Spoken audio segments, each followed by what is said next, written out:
on va sortir de cette lettre par la suite. Le comité exécutif de la Fédération camerounaise de football tient au strict respect des textes en vigueur, notamment le décret du chef de l'État numéro 2014-384 du 26 septembre 2014 portant organisation et fonctionnement des sélections nationales ainsi que les règlements de la FIFA et de la CAF. Les sentences numéro 049-CCA-PNV 2024 et numéro 050-CCA-PNV-NC 24 du 21 mai 2024 suspendant les effets des décisions et nominations prises par le comité d'urgence statuant comme comité exécutif rendent manifeste l'instrumentalisation de l'institution dont vous avez la charge. La désignation de l'encadrement technique, administratif et médical des sélections nationales tel que confirmé par la FIFA en prélude des rencontres à venir reste et demeure la seule prérogative du comité exécutif de la FECAFOOT. On ne va pas revenir dessus.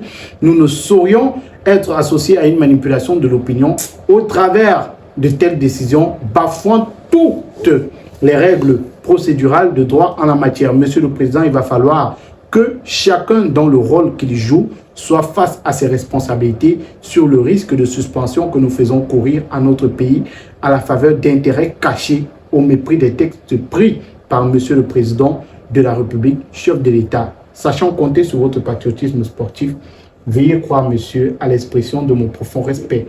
On parle là des risques de sanctions et Samuel Eto'o rappelle là au président du comité national olympique et sportif du Cameroun que ces décisions qui sont prises en violation des textes et des règles peuvent conduire aux sanctions de la FIFA.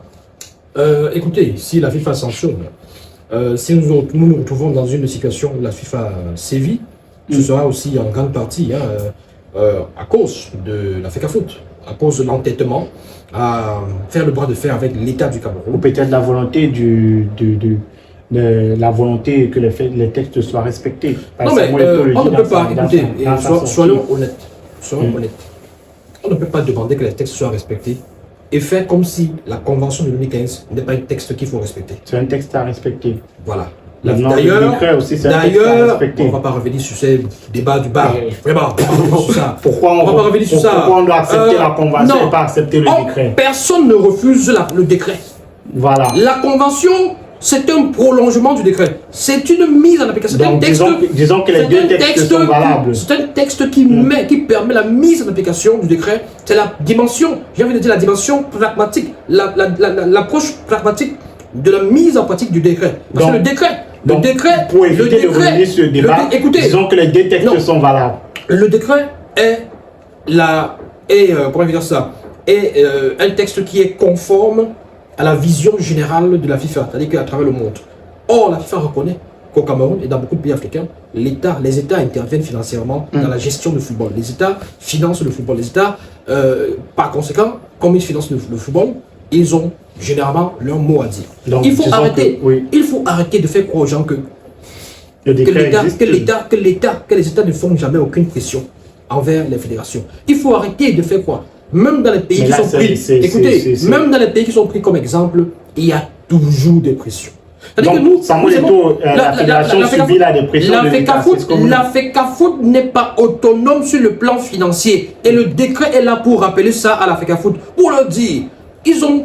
La convention, vous voulez dire. La convention. Ils ont convenu de s'asseoir, c'est-à-dire qu'après le décret du chef de l'État, ils ont convenu de s'asseoir les deux parties. En fait, c'est un accord entre deux parties. Et aucune des parties ne doit violer, nous sommes d'accord avec. Quand ce n'est pas, écoutez, quand ce n'est pas dénoncé, quand ce n'est pas annulé, je vous dis, aucune partie ne doit dénoncer parce que ne doit refuser de respecter. Voilà, justement. Donc, maintenant, la FIFA, il faut savoir, les instances fêtières du football, que ce soit sur le plan continental, que ce soit sur le plan international, quand vous faites ces conventions, quand vous accordez, ces instances-là sont au courant, reçoivent des...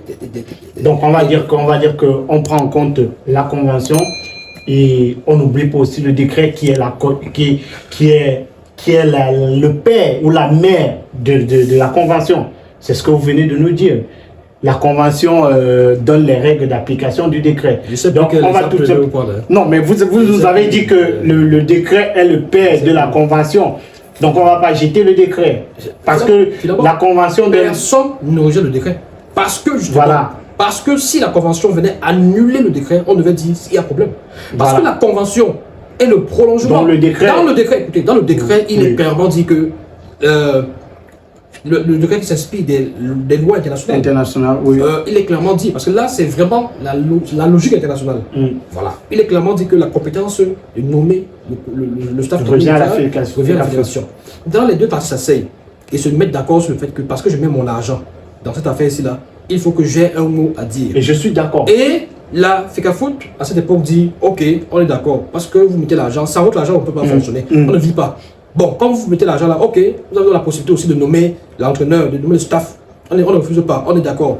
Donc, du coup, dans la convention, quand les deux parties se mettent d'accord, il y a donc deux possibilités de nommer le coach, de nommer le staff technique. Et qu'on connaît tous. Donc, alors, voilà, on va pas faire, parce que tu as dit que c'est une violation. C'est-à-dire que le dire, c'est vouloir complètement ignorer le décret. Or, la convention, pardon. Or, moi je dis, je répète, pour quelqu'un de sage, d'intelligent, de mature, qui ne passe pas le temps à s'agiter inutilement, la logique aurait été quoi? Première chose, la FECAFOOT, depuis 2-3 ans, on nous a vanté un projet d'autonomisation de la fédération. On nous a vanté un projet que tout le monde devait voir quoi. Il n'y a pas de sponsors, il n'y a pas de sponsors, il n'y a pas les partenaires comme nous annonçait. Il n'y a pas les partenaires comme nous annonçait. On nous avait dit que grâce au président de la fédération, qui est une star internationale, on va avoir les grandes firmes internationales qui vont venir ici. On va voir ceci, on va voir ça. On va peut-être faire le bilan de Samuel Eto'o à la tête de la FIFA. Je suis pas fait le bilan. Je suis en train de dire ceci. Mais parlons déjà des suspensions de la FIFA. Non, je parle de... Écoutez, il faut comprendre ce que je suis en train de dire. Je suis en train de dire que la première chose déjà, pour pouvoir arriver à une certaine autonomie et pour pouvoir avoir la parole, parler, taper les poings, la bouche sur la poitrine, il faut avoir de l'argent. Il faut s'autonomiser. Il faut être Ça veut dire avoir de l'argent. Pour ne plus taper les mains auprès de l'État. Il faut être autonome. Donc maintenant, les sanctions de la FIFA. Non. Deuxième chose, c'est que quand tu sais que tu n'as plus besoin de l'État, tu n'as plus besoin d'aller mambo, comme on dit là, taper les mains. Hein? Tu dis, asseyons-nous, renégocions cette affaire de convention. En 2015, on s'est dit que vous pouvez choisir, vous pouvez décider parce que. Mais là, maintenant, nous sommes complètement indépendants. Nous voulons maintenant gérer notre indépendance, jouir de notre indépendance tranquillement. Donc, soit vos pouvoirs là sont complètement retirés, soit ils sont complètement réduits et vous nous permettez d'être beaucoup plus décideurs que vous. Et là, ils s'asseyent, ils discutent, et puis peut-être qu'ils trouvent un arrangement, ils disent ok, voilà. C'est ce que veut faire la FIFA. Pour vous que vous ne venez plus nous demander l'argent. Ok, on va plus vous demander l'argent. D'accord. Ok, on passe dessus. Voilà la démarche. Après ça, tu es un président tranquille, tu n'as pas de problème, tu n'as pas de bout de tête, tu fais ce que tu veux. Mais est-ce que le Cameroun... Tu nommes les gens même lundi, tu nommes même mardi, tu nommes même mercredi jusqu'à vendredi, jusqu'à dimanche, sans problème. Parce qu'à ce moment, l'État... Mais il faut faire attention. Parce que ça a dit que l'ingérence, parce que même dans les pays les plus sérieux, ou les plus grandes fédérations existent, donc, on va dire l'État a toujours son mot à dire. Oui. On peut me dire qu'en 2010, Jean-Pierre Scalette a démissionné parce qu'il aimait trop la démission. C'est parce qu'à ce moment-là, la ministre des Sports, Roselyne Bachelot, avait carrément dit après National, avait dit qu'il doit démissionner. Avec ce qui s'est passé en National, il doit démissionner. Ce qu'on va retenir, Yannick Renaud, c'est que la convention, elle existe bien. Il faudrait qu'on la prenne en compte et que la FECAFOOT la respecte, même si derrière, il y a également un décret qui existe. Voilà, il y a un décret qui existe. Est-ce que le Cameroun... Parlons peu, parlons vrai. La FIFA vous a renvoyé où? Bon, on va pas revenir. La FIFA vous a envoyé où? On va pas revenir. La FIFA a dit quoi? La FIFA... Allez. Non, Yannick Renaud, on va pas revenir sur ça. La FIFA a dit, accordez-vous et respectez la convention que vous avez signée tous les deux. C'est parce que la FIFA a dit. On va pas revenir sur ça. Est-ce que le Cameroun aujourd'hui couvre une suspension de la FIFA? Ça pourrait arriver.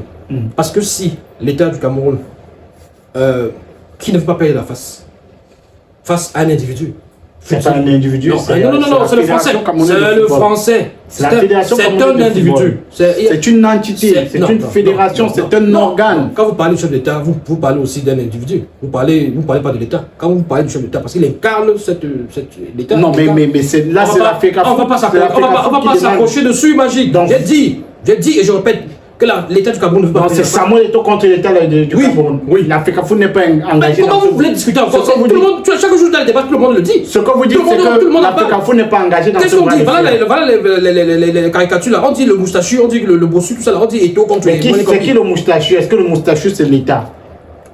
Même toi, tu peux être moustachu. Parce que vous avez parlé de l'État, parlé de l'État contre un individu. Magique. Donc on pourrait se retrouver là dans un combat entre deux individus. Soyons sérieux. Nous sommes très sérieux. L'État camerounais ne veut pas payer la face contre la FECAFOOT. Non, contre l'individu. Pas contre la FECAFOOT. Contre Samuel Eto'o. Ok, donc vous dites que c'est un combat personnel de Samuel Eto'o. C'est pas possible ça. J'avance ou je recule? Avancez. L'État camerounais. Je veux bien vous cerner, je veux bien comprendre ce que vous dites. Quoi, tu es l'armée. Non, l'État camerounais ne veut pas perdre la face contre un individu. Et je répète déjà ce contre un individu. Qui est cet individu? Ouais.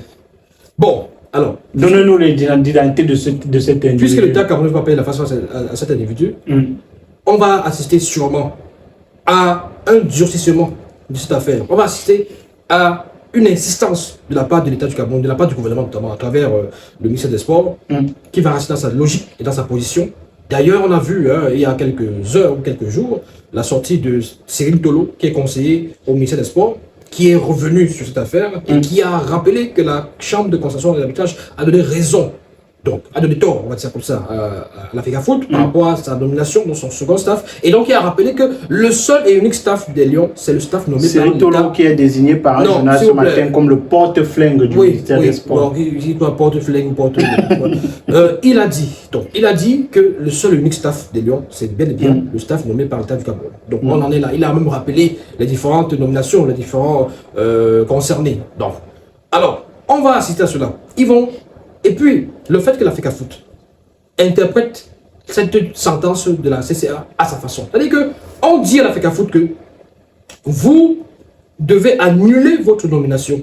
Vous devez annuler votre liste. On a suspendu. Oh, écoutez, les mots. Suspension, c'est pas une annulation. On va pas s'accrocher. On suspend les effets, la décision ayant conduit à la nomination. On annule, donc avec à l'intérieur Mabrice. C'est pas ça le problème. Je vais y arriver justement. Parce que c'est là où je vous dis qu'ils comprennent mal cette affaire-là. Et ils sont mal conseillés. Parce qu'on vous dit, votre liste là, la deuxième du genre, vous devez soit la suspendre, soit l'annuler, ça dépend. Voilà, pour te faire plaisir. Voilà. Donc, et puis lui il dit, puisque dans ma liste, Mabrice figurait dans ma liste, ça veut dire qu'il n'est plus entraîneur. Or, si on s'en tient à la convention qui donne la possibilité à l'État du Cameroun de nommer. Mais jusqu'ici, la Fédération camerounaise, dans ses sorties, se considère comme l'organe qui doit nommer. C'est pour ça qu'elle vous dit, si vous annulez les décisions, vous avez aussi annulé Mabrice. Et qu'est-ce que je fais? J'essaie d'expliquer aux internautes ce qu'est la vérité, la réalité. La Fédération camerounaise de football n'est pas la seule à pouvoir nommer. Après la convention. Oui, parce que même beaucoup de nominations adoubées ou alors signées, ratifiées par la FECAFOOT, étaient effectuées par l'État du Cameroun. Même quand on a nommé Rigobert Song, c'est parce que c'est l'État du Cameroun qui a nommé. Avec avis de la FECAFOOT. Oh là là, je veux vraiment, on s'accroche pas sur les faux trucs là. Moi, je dis ceci. Ce ne sont pas les faux trucs. Ce n'est pas ça pour le problème. Je dis ceci. Même l'acte de nomination, ça vient toujours de l'État. Donc, du moment où l'État a déjà dit, à travers le SGPR, sont à compter d'aujourd'hui, considérés comme entraîneurs, Mabrice, entraîneur adjoint, Oman Big et tout ça là, et en annexe là, on vous dit que... non, je vous dis, qu'est-ce que la formule qu'ils emploient souvent là, que bien vouloir prendre la tâche avec les services compétents pour la contractualisation de ces personnes. Donc, à ce niveau-là, en réalité, quand ça se passe comme ça là, on ne débat plus avec l'État. On accepte, c'est-à-dire qu'on prend acte, on dit ok, je ne suis pas content, mais on va faire avec.